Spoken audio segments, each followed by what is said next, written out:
So let me tell you a quick story of the corn seed. So the corn seed is, of course, sacred in Mexico and through much of South America and Central America. Maize, right? Well,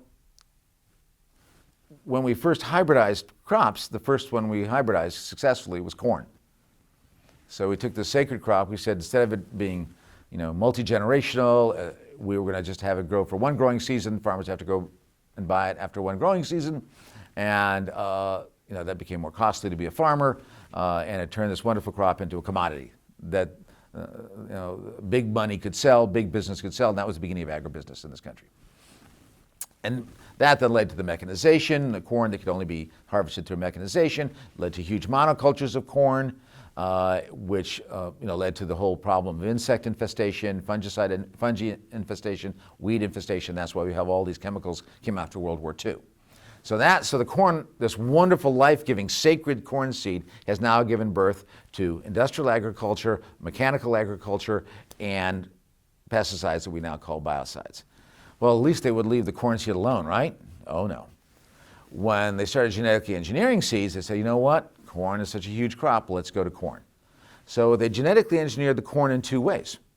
One is they took some bacterial DNA and they put it into the corn so that the corn will not be killed when you spray it with Roundup or other herbicides. You'll kill the weeds, but now the corn can withstand even aerial spraying. They did the same with soy, right? Aerial spraying. So now this life-giving sacred seed is being used as an excuse to use more and more herbicides, less and less responsible use of herbicide, more and more poisons in our food, in our children's bodies, etc.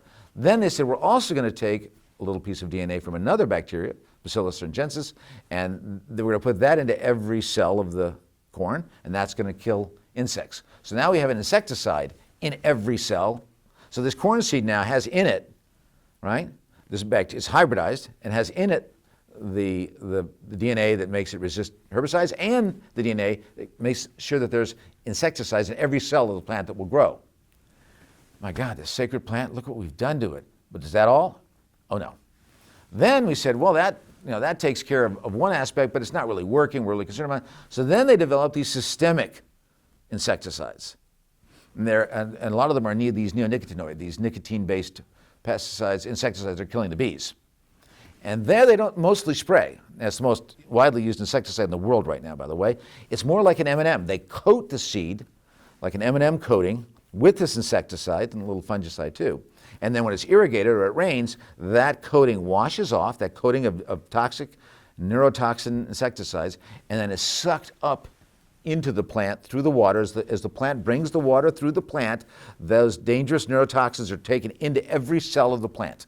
That's why they call it systemic insecticide. The entire system of the plant, every cell has it.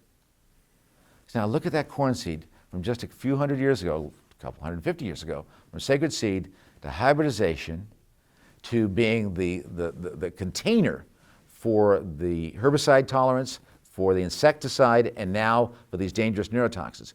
And according to a peer-reviewed scientific study, if a songbird today were to pick up just one corn seed, it would be fatal, with all these poisons now in that seed itself. And I can't come up with a more poetic, a better metaphor for this culture of death that is the basis for our modern agriculture than what we've done to the corn seed through hybridization, through genetic engineering, and now through these seed coatings.